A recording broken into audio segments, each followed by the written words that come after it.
there's been some good news. It's been a very nice weekend for Florida State. It's been the best weekend for Florida State in a long time. Years. This has been one of the best weekends by far. Most certainly, 2020 might be treating Florida State in the right direction. Heading before 2021, Florida State lands star quarterback out of UCF, out of Orlando, Hawaiian native, Mackenzie Milton, former national champion quarterback star, um, is officially heading to Tallahassee, makes it official the day after Florida State beats Duke at home. And this is something that has been in the works for a little time now. If you guys have been in our Discord, you guys would have known about this for a little bit. Shout out to JJ Garrett for being the first one to really predict this on happening over there at 247. But, man, Florida State lands a star, talented quarterback. And there could be some discussion that this might be one of the most talented quarterbacks Florida State has had since maybe around the DeAndre Francois, Malik Henry. I'm not going to go the full route of Jameis Winston, but a talented guy, smart guy in that range. Very, very talented player. The big thing, we've got to make sure he's healthy. At the absolute worst, Florida State's getting an amazing locker room guy, which they need. This is a guy who's been nothing but respectful for UCF in every interview since he announced he was transferring. But if he's healthy, he's a very dynamic quarterback. He was very good in two systems. I mean, there's no downside for Florida State. No, yeah, and obviously there's positives and maybe some negatives where you look at it. I think overall, though, Florida State is they find an answer. If you look back at what Norvell has done during this offseason and even during this year, if we look back at the most recent situation, you lose Luke Altmaier, and you try to look for an answer of next season, and you bring in Mackenzie Milton, who possibly, if we'll talk about the article here in a second, but is potentially going to be your starter next season. How does that shake up the quarterback room? That's another discussion too. But overall, positives-wise, man, you bring in a guy that knows how to throw the football, is a threat back there at doing so, can move around the pocket, great locker room addition. You're bringing in just a winning quarterback, and something that Florida State, I think, overall really needs. There's not a lot of guys on this team overall, definitely not quarterbacks, that are not on this winning stage that Milton's on. And I think that just overall, the atmosphere that he brings himself is going to be a game changer in the locker room. Yeah, exactly. That winning culture is something this locker room hasn't seen since like the mid 2010s, like the 2015 era. So get a guy in that's had a ton of success when he's at quarterback that can bring the right attitude. I think his impact's not going to just be this year, but it's going to spread to the rest of the guys and spread throughout the roster for the next few years. Um, like you said, just huge addition. Hopefully, Florida State can get a couple more linemen, whether it be grad transfers or JUCOs or whatever, that can help keep him upright. Because that was one thing he mentioned. He wanted to go to a program that had a good offensive line. And granted, we're not there yet, but at the very least, Darius Washington had a pretty good game yesterday. Yep. Let's go to the article here. Mackenzie Milton talked with Andrea Adelson from ESPN.com. Says it's a great opportunity to play at the biggest level at one of the most historic teams in college football. You see Florida State, the garnet and gold, it speaks for itself. The notoriety for people that have come through there, Deion Sanders, Charlie Ward, Jameis Winston, it speaks for itself. I'm extremely grateful for the opportunity. It's something I don't take for granted, especially what I've been through the past 2 years. It's a very special opportunity, and I feel like we can get the thing turned around in the near future. And we'll continue to go through this article as we talk about it. But, Austin has noted on it before in our podcast, and just a little bit ago, you got to worry about the health too. He just most recently, just a few weeks ago, was cleared to play in a game. He didn't end up playing because the UCF-USF game was closer than expected. There were some rumblings that we might be able to actually see Milton out there. Didn't end up happening. But he just most recently was cleared to play in a game. And so the health reasons is most certainly a concern and something to keep an eye on. But we were hearing some rumors too that he was having some great practices and great scrimmages, and he was lighting it up. Of course, that's practice talk. It's not game talk and all that, but it's just a good sign that you want to hear on Florida State's side that he's been looking good. It's not like it's been silent or he's still working on a few things. It's been 2 years now since his brutal injury against USF, scary injury. He's came back, a great storyline, and I think it's just interesting to see Norvell have plan A, B, C, D, E, and that's something I think is what I am so impressed by so far with Norvell is that he's able to find a quick answer, and that's something I think the Florida State program and coaching staff has lacked for a good while now, having quick answers. And Mike Norvell is a competitor, and he gets a quarterback that, is bringing a ton of talent into Tallahassee quickly. Even going back to last year after he came in and replaced Taggart, we had gone a couple of off seasons without getting any quarterbacks, and Norvell gets here, immediately gets two with Rodemaker and Chuba. Then this year, you had Altmaier committed for most of the year. He decommits. Florida State moves quickly on Milton. You get him committed, and I think they're still going to land. Well, hopefully they'll still land a true freshman that they can develop, which I think would be huge and just adds more depth to this quarterback room, which I think they need. But yeah, like you said, just being able to move quickly, identify what they need, and going out and getting a player that should hopefully have a big impact this season. Yeah, not only even whenever Luke Altmaier decommitted from Florida State and flips over to Ole Miss practically, you look back during the offseason, and Florida State was really struggling in the running back department. You lose Anthony Grant, you lose Kane LeBourne. So what are you going to do? What's the situation there? You're really thin, but as the season begins, you bring in a JUCO, very talented LaDamian Webb, who hopefully Florida State can keep here in Tallahassee. Then you also look at Jashawn Corbin. Norvell is able to go back and really have some plans. If they're not plans, he's just able to do it quickly. But he's able to kind of look ahead and plan ahead, which is something I think Florida State fans are happy to have on their side. And I want to go back a little bit more into this interview that was with ESPN.com. He says, it's something that really excites me, and I know they've got great players. Talking about Florida State, the situation they're in now. They're trying to figure out how to win and they have a good win, and they had a good win against Duke on Saturday, but I feel like I can bring some experience to some of these young cats and be a good teammate and hopefully get the ball rolling there. I also said, I'm going to have to go in and earn it, but it's not something where they said you're going to be the guy, and that's not something I want. Milton said, I want to go earn it. I want to earn the respect of the guys, and I just want to be a good teammate to the other quarterbacks like I was at UCF.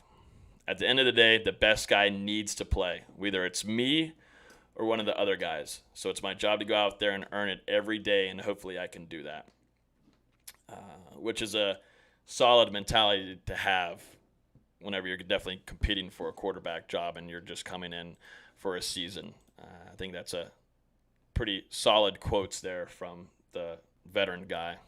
It's the correct way to go about it, and you have to remember, Milton was playing against Norvell pretty much every year in the American Conference, so he's seen on the opposite sideline what guys like Brady White can do, and I think Milton's a more talented quarterback than Brady White.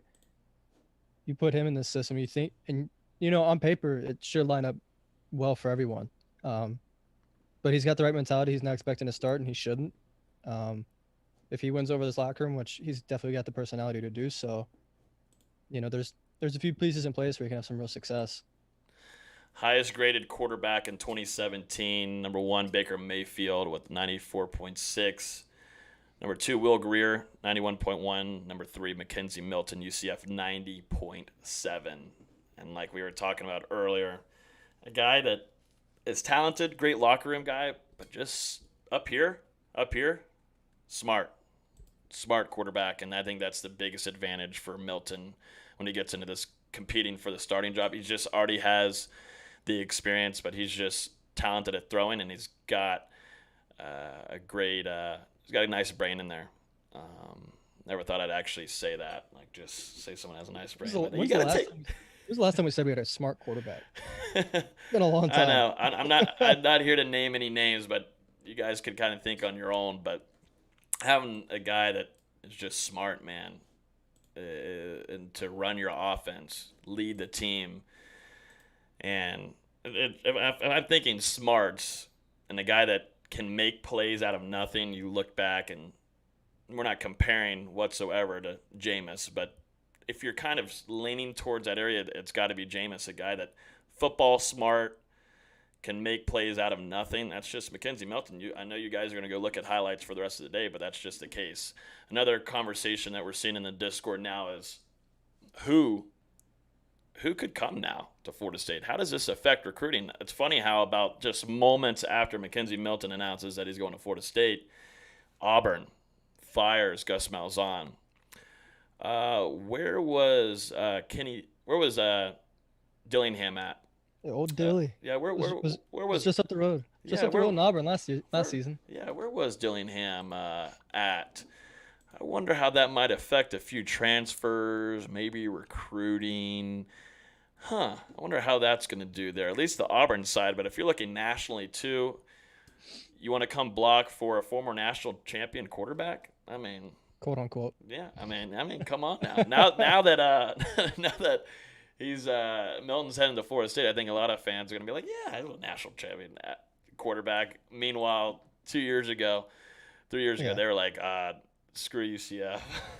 I mean, his record speaks for itself. Even if you don't want to validate the national championship, his record as a starting quarterback speaks for itself.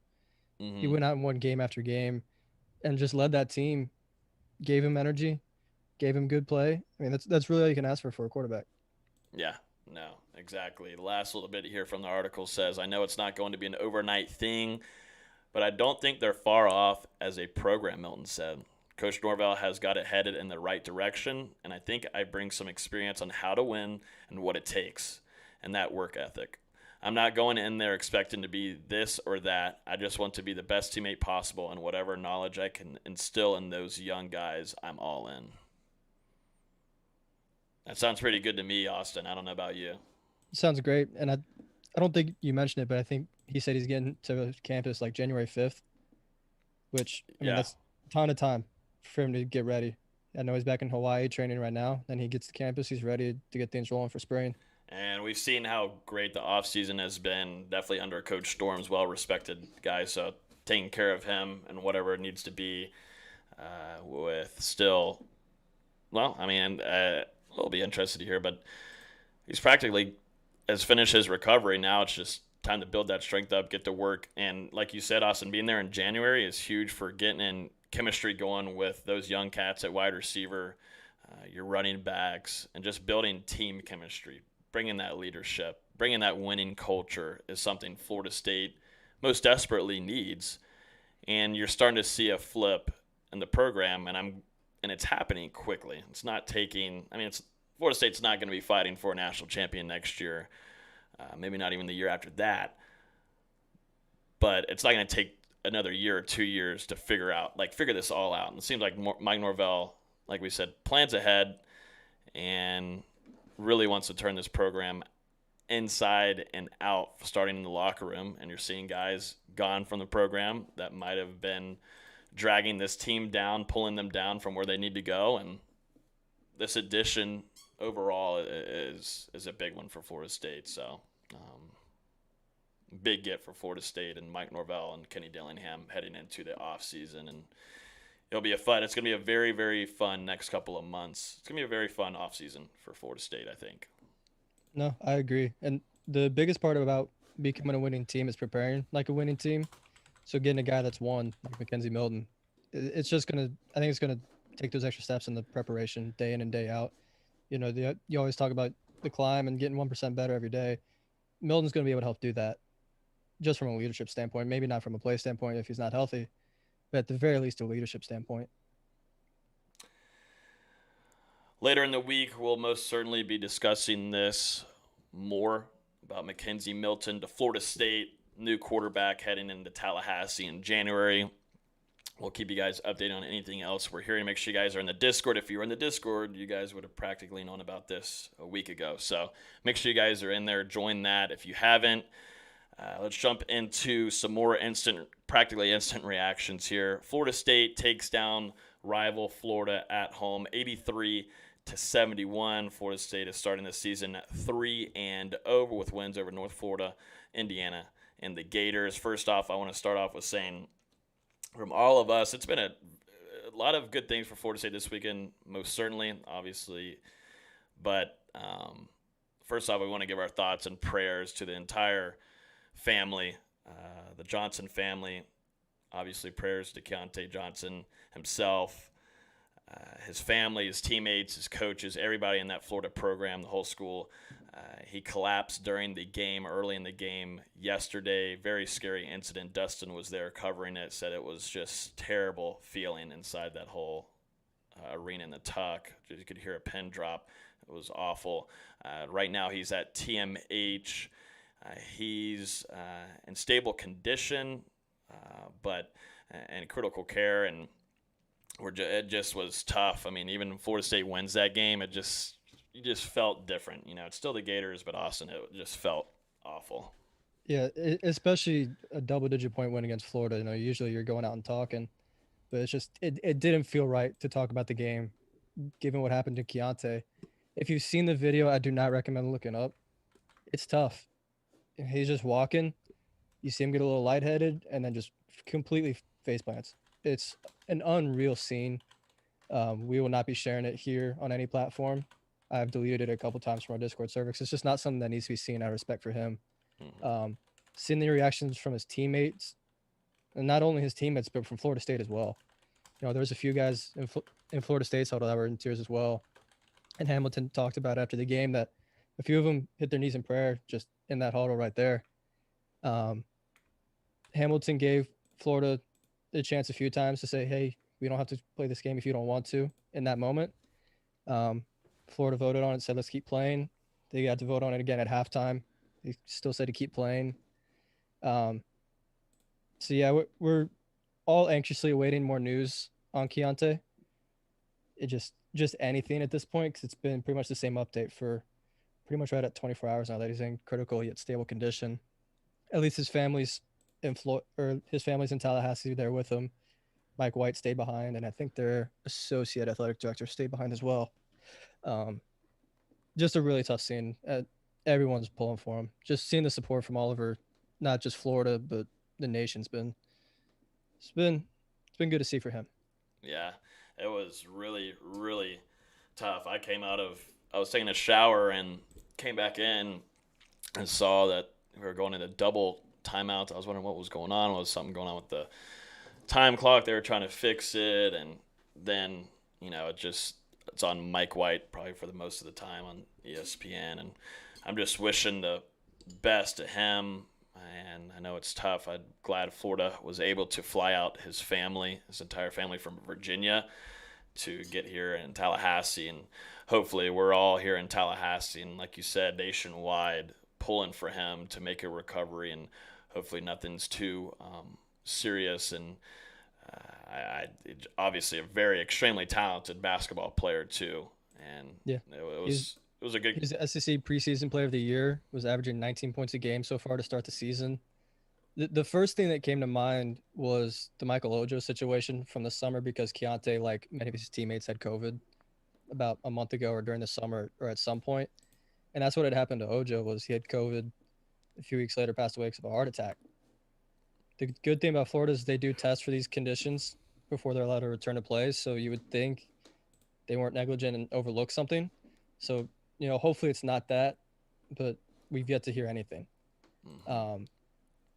Who knows? Hopefully we'll hear something good soon. Most certainly.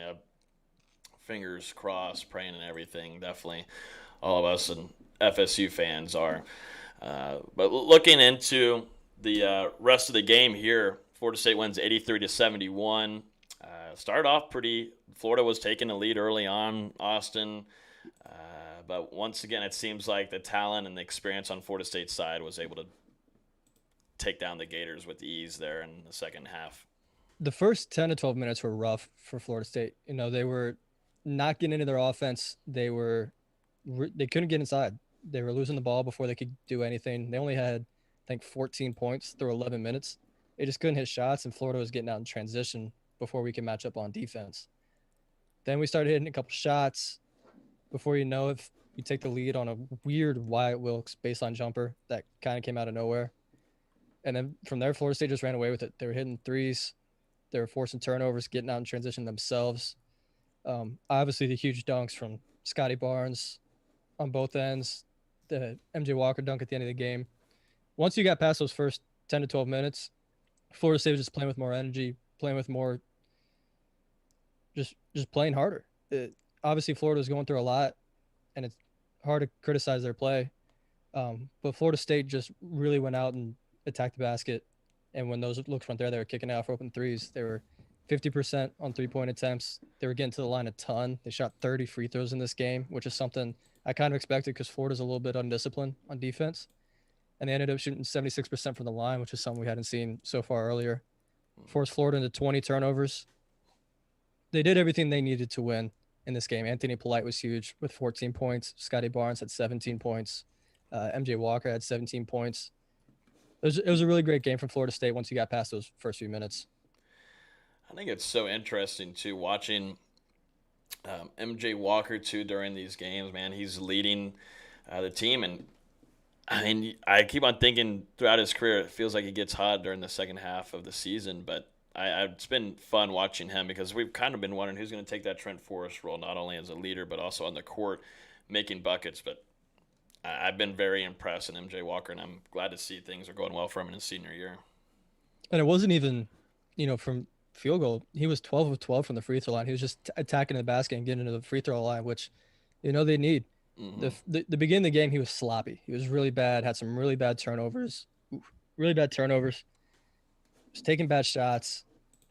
But he started to settle down, started getting the free throw line, started playing harder on defense, and that led to him getting some opportunities on offense. I heard that voice crack. You're not just going to get away with it. Yeah. I'm trying. That's been the last couple of weeks. You've been getting hit hard. Yeah, it's tough. It's tough out here. You're starting to grow up a little bit. In front of our eyes. You're growing up in front of our eyes. Look at this. I know. It's tough. It's just the weather, right? It's just the North Carolina weather. Yeah. I'm blaming on that. Dude, can we just get to a little bit here? I mean, it seems like things are starting to heat up for Scotty Barnes. It seems like he's feeling a lot more comfortable and it's just getting better confident each week. But yeah, the confidence in him is just getting nice, man. And god dang, it's fun to watch. If you read my game preview, the one thing I talked about was Barnes getting downhill and attacking ball screens. And he was doing that to the fullest extent in Saturday's game. I mean, just attacking downhill. He's bigger, stronger, faster than anyone guarding him. And for someone that's 6'9", that's scary for defenses. He was just blowing by Scotty Lewis and Trey Mann pretty much whenever he wanted. It got to the point where towards the end of the game, Florida was trapping him out of the ball screen. So just to get the ball out of his hands, he keeps growing every single game, and you love to see it. He's at the perfect situation for him in his development. Having Coach Ham, Coach CY, Coach Jones, Coach Smith, guys that can really develop talent and really show him on film, hey, this is what you need to do better here. He's getting better every single game. The next thing is getting his free throws better. He's been bad to start the season. He was 2 of 6 yesterday, but he was the only one that was bad from the free throw line, really. If he can get that under control, you have more faith in him in the end of the games because he's going to be playing in late game situations and in clutch situations come conference play.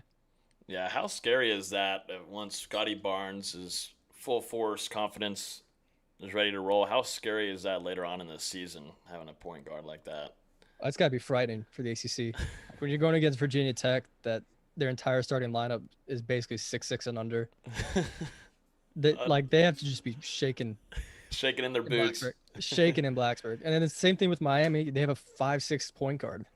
Yeah. What are they going to do against Scotty Barnes? Unfair. Yeah, no, those dunks, the poster situation, man, I don't know if there's enough poster print material here in Tallahassee for that to be shipped out anywhere, but those are disgusting. I love watching him too. He's definitely has. It was funny. I was talking to my dad about it. And it's a great comparison. It really is like a young, if we're thinking two different sports, it's like a young Jameis Winston the way they act. I mean, they make plays and they're just so goofy about it. They're dancing around, they're having a good time, and he's not. I just like it. He just kind of goes in his little stages of being quiet, and out of nowhere, he's over here dancing, having a good Yeah. time, and just looking foolish but hilarious. I love it. And the crazy thing about his dunks were those weren't even the best dunks of the game. Mm-hmm. Yeah, MJ Walker's Walker's was disgusting. He does murder that, of Omar Payne. and that happens every. I feel bad for MJ Walker because that happened against Louisville, and I thought MJ Walker's in Louisville, obviously Trent Forrest, but he also had a nasty dunk. Yeah, he had a good, I mean, this time he got his shine. I mean, he just killed Omar Payne and then stepped over him after. That Oh was yeah. the most disrespectful thing I've ever seen, and I love it. It was awesome. Yeah, I want to. I want to put the. I have the photo of him walking over. I wonder if I can just play the video on here. Let me see. Oops. I'm trying to find the picture that I had of. Find the picture I had of. Oh, here we go. What a finish! And that's his best asset. It's hard to tell because the focus was out of it, but just walks over him. Absolutely disgusting, mean, disrespectful. Whatever you want to call All it. the things you love to see in a rivalry. I mean, obviously this is a really emotional game Mm-hmm. for more reasons than just a rivalry. But I mean that's something you want to see. You want to see a team play with its heart on the line, and Yeah. Florida State did that for most of the game. Yeah, no, it's fun, and it seems like Florida State comes. Florida was having a nice start, but were able to bounce back and actually have a nice, comfortable win over Florida, and that just seems to be the case though between Leonard Hamilton and Mike White. And with it being the seventh straight win over Florida, it ties the longest winning streak in this rivalry for either team. Wow. So now you go into next season where Florida's gonna lose a lot of talent this offseason, whereas Florida State's got the best recruiting class in the nation coming in next year. It's just gonna keep going. Yeah, it's just the train's just gonna keep chewing along. Florida State faces Georgia Tech on Tuesday night at 8:30, and then they'll go on to play UCF and Clemson for the remainder of the month. And then the big one will be Duke after that. Yeah, To start the year. maybe if Duke basketball plays anything like their football team.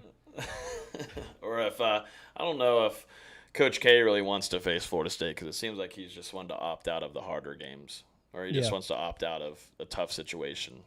And the Georgia Tech game on Tuesday, it's going to be a weird game. Georgia Tech's had one of the weirdest starts to a season I think I've ever seen. They lose at home in quadruple overtime to Georgia State, then turn around 2 days later and lose at home to Mercer. But then this past week they've beaten Kentucky and Nebraska, which granted Kentucky and Nebraska suck, but they're not Georgia State and Mercer bad. So it's been a really weird first few games for Georgia Tech. They run a really weird defense that Florida State's going to have to hit some outside shots to have a chance to win this game. I'll get into more in my game preview article coming out probably Tuesday morning because it's a weird defense. It's going to be a low scoring game probably, but like Florida, Georgia Tech doesn't have a lot of depth, and by the end of the game, I wouldn't be surprised if Florida State just wears them down. Florida State, adding on to the fun weekend that they've had on the football side of things, is able to get out a win on Duke, 56-35. Noles advanced to 3-6 on the season.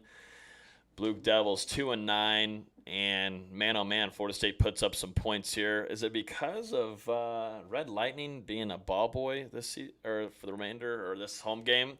Maybe that might have been the effect. Red Lightning was spotted. I saw him during the game over there, just doing a fantastic job, Austin. But on the other side of things, at least on the football field, Florida State is able to take care of business against Duke. They allowed the Blue Devils to score 14 points in the second quarter and then also in the fourth quarter, but Florida State was able to keep a nice lead on the Blue Devils, and these last two games are going to start off 1-0. The second quarter got a little out of hand because Florida State jumped out to 28-0 lead. We go, oh god, this might get ugly fast, and the next thing you know, it's 28-21 heading into the locker room at halftime. Credit to Ravel for getting these guys settled back down and focused. I mean, by the fourth quarter, they were up 28 again, so it wasn't as big of a concern. There's a lot of guys that were playing with a lot of effort, something we haven't seen most of the season. We were running hard with Toafili and Corbin. Receivers were doing their best to make some plays. Jordan Travis made some big plays. The defense was good to see. Hamza Nasruddin back out there. Got a pick. That was big to see. Brennan Gant had a nice pick. Um, it was just nice to see some effort. It was really nice to see some effort after a month off. Yeah, no, I thought most impressively to me, the running backs, man, running hard. I thought they've had a fantastic game. Obviously, true freshman Toa Philly having the big one after his 73-yard touchdown run. But he goes for 7 carries, 117 yards. And then Deshaun Corbin goes for 16 carries and 72 yards. But most of those, man, were tough runs. Deshaun Corbin also having 3 touchdowns on the game. I mean, the running backs really had a phenomenal game, and they really are the future is bright back there, most certainly. They're still quite young. Definitely looking at Lawrence Toa Philly, there's such a bright future ahead. He had 7 carries. He averaged 16.7 yards a carry as a true freshman. I thought the running game, blocking, not right on the inside, but a little bit outside of it, was great. I think the offensive line had a pretty solid game also. Like you said, Jordan Travis, he goes 192 yards, 2 touchdowns, QBR of 95.1. He had 1 interception too. But I thought the offense moved pretty smoothly. But still, I mean, you look at Treshaun Ward, dude. I mean, a walk-on running back. We've heard great things about him during camps and just during practices. He has talent, and I think Treshaun Ward, we got to have a little bit of a sneak peek of him against Arizona State during that Sun Bowl. But Sean Ward, talented. I think they just have a really talented backfield, and Mike Norvell knows how to get running backs cooking. I agree. And you have 1 game left, but looking at next season, you get these guys in another Josh Storm's weight program for another offseason, going to come back bigger, stronger, faster next year. It's just going to be scarier for them. Dante Lucas did a good job of opening up some holes there in the game, especially on that Toa Philly long run. Baby on 2, yeah. Yeah, and to see, I mean, a few weeks ago we were saying, Dante may not be coming back at all. And to see him come back with a big performance like he did was nice. Hopefully the offensive line can bulk up for next year too, because I mean, there's definitely some talent in that backfield. I know we've talked about it all ad nauseum already, but there's a ton of talent in that backfield. Yeah, there really is, and I think, definitely whenever Jordan Travis is fully healthy and ready to go, and he's got his full steam ahead with his health and is able to run, it helps that offensive line a ton, and we saw that. We knew that Jordan Travis was going to have a decent day, definitely on the ground. And also, man, talk about, I mean, his pass, his deep ball, I believe it was Ontario Wilson, I think. I think so, yeah. I believe it was Ontario Wilson. It was 39 yards. Maybe it was, yeah, I think it was Wilson. I might be going crazy here. But he had a great deep ball that was beautiful, right on the money. And that's something I tweeted about it. I wish Florida State and Norvell would do that more, man. Take those shots. For the majority of the game, I was surprised, man. I don't know what Dillingham was really seeing up there and Mike, but for the most part, from what I was seeing, they were giving Florida State one-on-ones all day long, and there was multiple times where you'd see Ontario Wilson and also Ja'Kai Douglas be one-on-one with people, and give them a chance. Take the deep shots, because they worked twice last night for Florida State, and Jordan Travis was putting some nice balls on him deep. I'm trying to think defensively. Obviously, Hamza Nasruddin comes away with an interception. He leads the team. Well, here we go again. Hamza leads the team in tackles, 9 tackles, 1 TFL.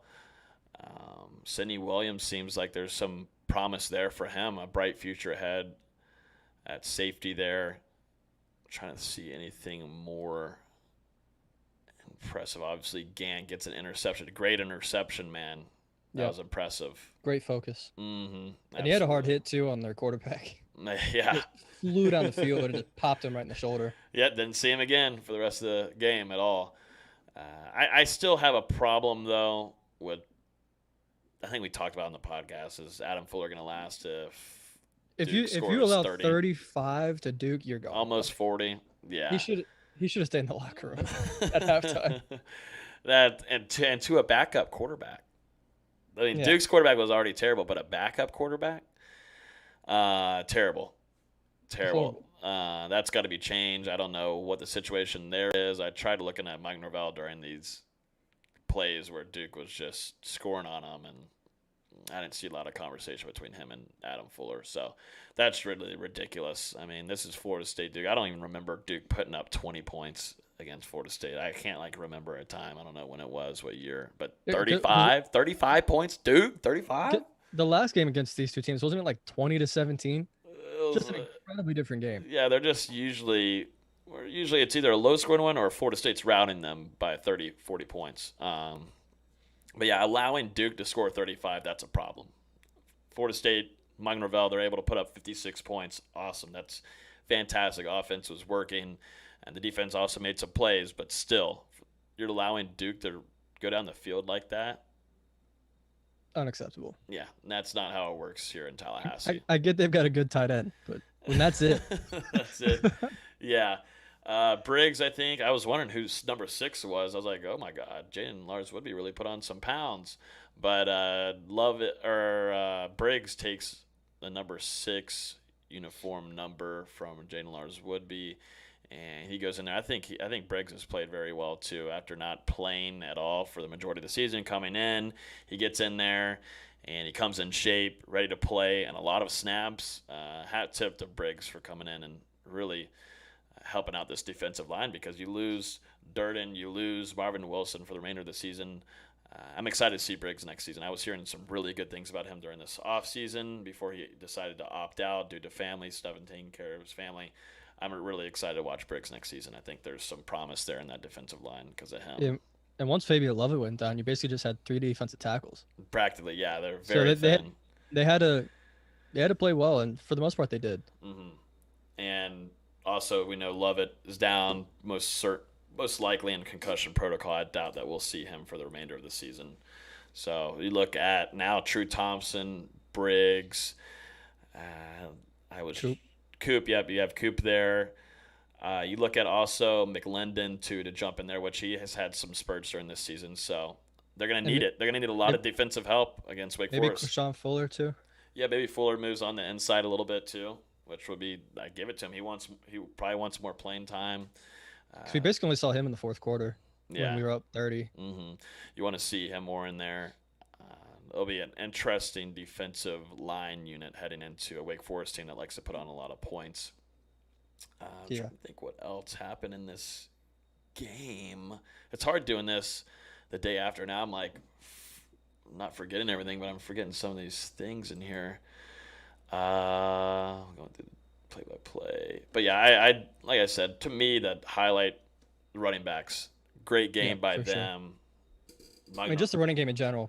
Just throw Jordan Travis in there as well. Just a great overall performance from the entire running game. Yeah, and I shout out to Corbin, man. I think with Webb being out, sitting out there on the sideline, opting out, deciding to opt out for the rest of the season.